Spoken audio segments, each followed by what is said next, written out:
രണ്ടുപേർക്കും. ഓക്കെ, അങ്ങനെയുള്ളൊരു നല്ലൊരു സർപ്രൈസ് ചെയ്തായിരുന്നു. രണ്ടുപേരും ബർത്ത്ഡേസ് ഞങ്ങൾ നല്ല ഗ്രാൻഡ് ആയിട്ട് ആഘോഷിക്കും, സെലിബ്രേറ്റ് ചെയ്യും. അതുകൊണ്ട് എല്ലാ ബർത്ത്ഡേ വരുമ്പോഴും നമുക്കറിയാം ഇത് ഉണ്ട്. അങ്ങനെ പ്രാവശ്യം ഒന്നും കൊടുക്കാതെ സർപ്രൈസ് ചെയ്യുന്നതായിരിക്കും.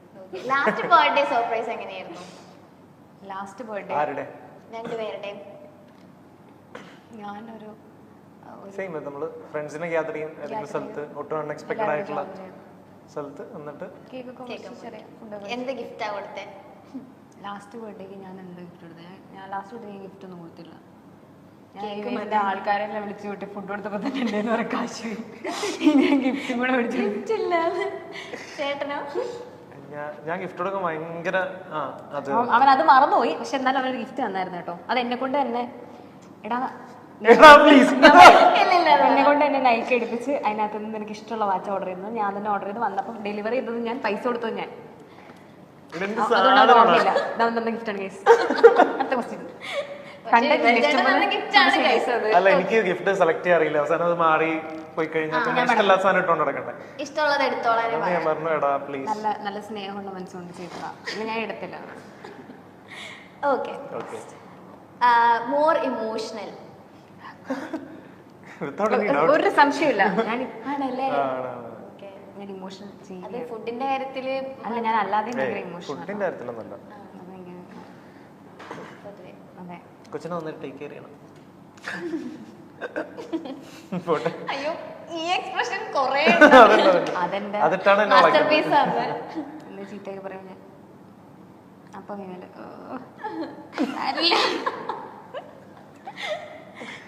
Okay, who is most likely to cook? Food ഉണ്ടാക്കൽ കുറവുള്ള ആളാണോ? അല്ല, കൂടുതലുള്ള ലൈക്ലി ടു കുക്ക്. ഏറ്റവും ഇഷ്ടമുള്ള ഫുഡ് ഏതാ ചേട്ടാ? ചേച്ചി ഉണ്ടാക്കി തന്നേല് മത്തങ്ങയും പയറും. ചേട്ടൻ ഉണ്ടാക്കി തരാറുണ്ടോ? അവനിടയ്ക്ക് എനിക്ക് ഞാൻ ഡയറ്റ് ചെയ്യണമെന്ന് അതിയായ ആഗ്രഹമുള്ളതുകൊണ്ട് എനിക്ക് സാലഡൊക്കെ ഉണ്ടാക്കി തരും. അല്ലാതെ എന്താ ഉണ്ടാക്കിയുണ്ട്? പറയൂ. അല്ലാതെ എന്തൊക്കെ ഉണ്ടാക്കി? Fish curry. വീട്ടിൽ അമ്മ ഞാൻ വിളിച്ചത് ഞാൻ കാണാതെ അമ്മ വിളിച്ച് ചോദിച്ച് റെസിപ്പി മേടിച്ചിട്ട് ഫിഷ് കറി ഉണ്ടാക്കി. എന്നിട്ട് എൻ്റെ അടുത്ത് വൺ ഡയലോഗ്, ഞാൻ ഇച്ചിരി പൊടി കൂടെ ഉണ്ട്, പക്ഷെ സൂപ്പർ ഫിഷ് കറിയാണ്. ഞാൻ സ്ഥിരം ഉണ്ടാക്കുന്ന. അന്ന് തന്നെ അനിയനെ വിളിച്ചിരുന്നത്. അതാണ് വിളിച്ചത് ഏറ്റവും വലിയ പണ്ടത്തിനും. അനിയൻ വന്ന പാടെ എന്താണെന്ന് ഫുൾ ടൈം അമ്മയെ വിളിച്ചോണ്ടിരിക്കണ്ടായിരുന്നല്ല, ഫിഷ് കറിയുടെ റെസിപ്പി കിട്ടിയൊന്ന്. എന്നിട്ട് അവൻ തന്നെ ചട്ടി പഠിച്ചിട്ട് പോയി. ചേച്ചിയുടെ അമ്മേനാണോ വിളിച്ചേ? അല്ല, അത് ഞാൻ യൂഷ്വലി ഉണ്ടാക്കണം. ഞാൻ മറന്ന ഈ റെസിപ്പി, അതാണ് ഞാൻ വിളിച്ചു ചോദിച്ചത്. അല്ല, ഞാൻ ഈ പറഞ്ഞ യൂട്യൂബ് ഒക്കെ നോക്കി ഉണ്ടാക്കുന്നത്. എനിക്ക് അല്ലാണ്ട് കാണാപ്പാടൊന്നും ഓർത്തിരിക്കാൻ പറ്റത്തില്ല. എന്തോരം കറികളുണ്ട്, ഇതൊക്കെ ഇങ്ങനെ ഓർത്തിരിക്കും. അപ്പൊ ഈ തിരക്കിന്റെ ഇടയിൽ കുക്ക് ചെയ്യാറൊക്കെ നമ്മള് കഴിഞ്ഞൊരു 1 month ആയിട്ട് എത്ര days almost 17 days we cooked. Very good. All 3 meals. കാരണം ഷൂട്ട് ആകുമ്പോ പിന്നെ പുറത്തുനിന്ന് കഴിച്ചു. അല്ലാത്തപ്പോ ഇവിടെ തന്നെ ഉണ്ടാക്കി. ചേട്ടന് അനിയനാണുള്ളത്? അനിയൻ. രണ്ടുപേർക്കും അനിയൻ. ഓക്കെ, അവർ രണ്ടുപേരും എങ്ങനെയാ? ഒരാളിപ്പോ നമ്മളുടെ മാർക്കറ്റിംഗ് മാനേജറാണ്. ഓൾറെഡി നമ്മുടെ ക്രൂവിലുണ്ട്, ക്രിയേറ്റീവ് സൈഡാണ്. എന്റെ അനിയൻ ഇതിനകത്ത് അഭിനയിച്ചിട്ടുണ്ട് എപ്പിസോഡ് 4-ലൊക്കെ. എന്റെ അനിയനാണ് വന്നിട്ട് ജിസ്മയ്ക്ക് വയറ്റിലുണ്ടെന്ന് പറയുന്നത്. ബ്ലാക്ക് ഷർട്ട് അതെന്റെ അനിയനാണ്. ആരെയും നമ്മൾ വെറുതെ വിടില്ല. അവരാണ് അസഭ്യം പറഞ്ഞുണ്ടാക്കിയവൻ ഗ്ലാച്ചൻ. കേക്കട്ടെ. പഞ്ചറടയ്ക്കും പത്രോസേട്ടൻ ഇംഗ്ലീഷിൽ സൂപ്പറാ. This tire should retire ta. This one also. Spend most money. ഏറ്റവും കൂടുതൽ പൈസ ചെലവാക്കുന്നത്? രണ്ടുപേരും ആവശ്യ കാര്യങ്ങൾക്ക് മാത്രമേ ചെലവാക്കുന്നുള്ളൂ. പക്ഷെ ചെലവ് കൂടിയാളോ ഒബ്വിയസ്ലി. ഒബ്വിയസ്ലി പെണ്ണുങ്ങൾക്ക് ചെലവായിരിക്കുമല്ലോ. എന്റെ പേര് കാണിക്കാനല്ലേ? കാണിക്കാം. പക്ഷെ നമുക്ക് കുറെ ആവശ്യങ്ങളുണ്ടല്ലോ പൈസ കൊണ്ട്, അതുകൊണ്ട് അധികം ചെലവാക്കാറൊന്നുമില്ല. പെൺകുട്ടിയാകുമ്പോൾ ഡ്രസ് അടിക്കേണ്ടി വരും, അത് ആൺകുട്ടികൾക്ക് മേടിക്കേണ്ടി വരും. ഞാൻ ഒന്നും ശ്രദ്ധിക്കാറില്ലായിരുന്നു, പക്ഷെ ഇപ്പൊ ശ്രദ്ധിച്ചു തുടങ്ങിയതുകൊണ്ട് ഞാനും പതിയെ ചെലവുള്ള മനുഷ്യനായി മാറി.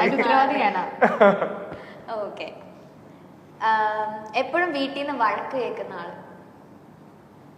വീട്ടിൽ നിന്ന് വഴക്കോ? ചിലപ്പോ എന്നെ വഴക്ക് പറഞ്ഞ് മതിയായിരിക്കും. ഇനി വഴക്ക് പറഞ്ഞിട്ട് കാര്യം ഇതൊന്നും പറയാറില്ല. എന്നെ എപ്പോഴും അവസാനം വഴക്ക് പറഞ്ഞു? കഴിഞ്ഞ ദിവസം നമ്മൾ ഷോപ്പിങ്ങിന് പോയപ്പോൾ നിന്റെ അച്ഛൻ എന്തൊക്കെയോ പറയണ്ടായിരുന്നു. ഞാൻ വിമലിനെ കാണിച്ചു, നീ മര്യാദക്ക് കാണിച്ചോന്ന്. ഓക്കെ. അത് ഞാനും എന്റെ അച്ഛനും ഭയങ്കര ഫ്രണ്ട്സാ. ഞങ്ങൾ ജസ്റ്റ് ഫ്രണ്ട്സ്. അതെ, അതാണ് എന്റെ അച്ഛന്റെ കഥയാണ് ജവാനും മോനും. എന്റെ അച്ഛനും അങ്ങനെ തന്നെയാണ്. പക്ഷെ ഇങ്ങനെ ആവശ്യമുള്ള ഇങ്ങനെ ഈ ഫോൺ വിളിച്ച് പറഞ്ഞവരുണ്ടല്ലോ, നേരിട്ട് കണ്ടാ പറഞ്ഞ പോലെ കിരിമ്പോ വെറുതെ ഇരിക്കുന്നുണ്ടോ നിനക്കൊന്ന് പണിയില്ലേ. ബേസിക്കലി ഞങ്ങളുടെ രണ്ടുപേർ അച്ഛന്മാരും കുറച്ചധികം സ്ട്രിക്റ്റും ആണ്. ആൻഡ് അവരുടെ ഇപ്പൊ ഈ പ്രായത്തിലും they are very hard working. അപ്പോ ജിസ്മയുടെ അച്ഛനാണെങ്കിൽ അവർക്ക് ഫാമാണ് ഉണ്ടായിരുന്നത്. അപ്പൊ കൃഷിക്കാരാണ്.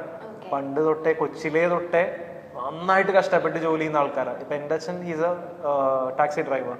അപ്പൊ അച്ഛൻ ഇപ്പോഴും ഈ 70 വയസ്സാ പറയും, ഇപ്പോഴും അച്ഛൻ ഹാർഡ് വർക്കിംഗ് ആണ്. നമ്മൾ പറഞ്ഞാലൊന്നും ജോലി നിർത്തൂല. അപ്പൊ അവരെ സംബന്ധിച്ച് ഞങ്ങൾ എത്ര കിടന്ന് തലൂത്തി പറഞ്ഞാലും ഞങ്ങൾ ജോലി ചെയ്യുന്നതായിട്ട് അവർക്ക് തോന്നത്തില്ല. കാരണം എന്റെ അച്ഛനൊക്കെ ഇപ്പോ എല്ലാ ദിവസവും രാവിലെ 5 മണിക്ക് എണീക്കും. അങ്ങനെ അവര് വേറെ എക്സ്ട്രീമാണ്. അപ്പൊ അതിനെ വെട്ടിക്കാൻ നമുക്ക് പറ്റാത്തടത്തോളം കാലം നമ്മൾ മിണ്ടാതിരിക്കുക. അപ്പൊ നമ്മള് വെറുതെ ഒന്നിരുന്നാ പോലും ചിലപ്പോ റെസ്റ്റ് എടുക്കായിരിക്കും, അപ്പോഴും എന്താ വെറുതെ ഇരിക്കുന്നേ ചോദിക്കും. ഓക്കെ. സേവ് മണി ഏറ്റവും കൂടുതൽ സേവ് ചെയ്യുന്നവരാ? സേവിങ്സിലേക്ക് എത്തിയിട്ടില്ലല്ലോ. എന്നാലും രണ്ടുപേരിലും ആരായിരിക്കും അത് വേണ്ട കുറച്ച് ഇതാക്കി മയത്തിൽ? എവിടെ പോയാലും ആദ്യം പ്രൈസ് ടാഗ് നോക്കിയിട്ട് മേടിക്കുന്നത് ഞാനാണ്. അപ്പൊ ഞാനാണ്. ഓ, അങ്ങനെ സേവ് മണി. സൂക്ഷിക്കലല്ല, കുറഞ്ഞ വിലയുള്ള സാധനം നോക്കി മേടിക്കാം. ഞാനത് മേക്കിംഗ് ഇറ്റ് വെരി ക്ലിയർ. ഞാൻ പേര് കാണിക്കൂല, പക്ഷെ പ്ലീസ് കാണിക്കുന്നത്. ഓക്കെ. ടു ഈറ്റ്, അതായത് ജങ്ക് ഫുഡ് എപ്പോഴും കഴിക്കാൻ ഇഷ്ടമുള്ള ആർക്കാ? ജങ്ക് ഫുഡോ? ബേസിക്കലി ജങ്ക് അല്ല, എന്താ പറയാ, ഭക്ഷണം കഴിക്കാൻ ഇഷ്ടമുള്ളത്. കഴിക്കാൻ ഇഷ്ടം. ജങ്ക് ഫുഡ് ഒന്നുമില്ല, എനിക്ക് ജങ്ക് ഫുഡ് ഒന്നും അത്ര ഇഷ്ടമൊന്നുമില്ല. തിന്നാൻ ഭയങ്കര ഇഷ്ടം. പ്രത്യേകിച്ച് ഇവര് കോഴിക്കോടുള്ള സ്ഥലം കൂടറഞ്ഞി എന്ന് പറയും. അപ്പൊ അവിടെ കൃഷി ആയതുകൊണ്ട് ചെറുപ്പം തൊട്ടേ കഴിക്കാൻ കിട്ടുന്ന എല്ലാം നല്ല ഫുഡാ. എല്ലും കപ്പയും ചക്കപ്പുഴുക്കും ചിക്കനും പിടിയും കോഴിയും. അപ്പോ അതൊന്നും ജങ്ക് ഫുഡ് അല്ലല്ലോ. ഞാനിത് ജിസ്മയൊക്കെ ചെറുപ്പം തൊട്ടേ പറമ്പിലെ സാധനങ്ങളെല്ലാം കഴിച്ചിരുന്നേ, മാങ്ങ, ചക്ക, അങ്ങനെ സാധനങ്ങളൊക്കെ. അപ്പൊ അതാണ് ഈ നല്ല ആരോഗ്യമൊക്കെ ഉള്ളത്. നിങ്ങളുടെ സമ്മർ വെക്കേഷനിൽ മറ്റേ ചിക്കൻ ഫ്രൈ വറുത്തിട്ട് പച്ചച്ചോറ് മാത്രമായിരുന്നു ചിക്കൻ മാറ്റി വെക്കുന്നത് ഞാനും ചേട്ടനും ഞങ്ങളിങ്ങനെ അങ്ങോട്ടും ഇങ്ങോട്ടും പറഞ്ഞു. അത് ശരിക്കും ഞാൻ എന്റെ അനിയനൊക്കെ ചെയ്യാറുണ്ട്.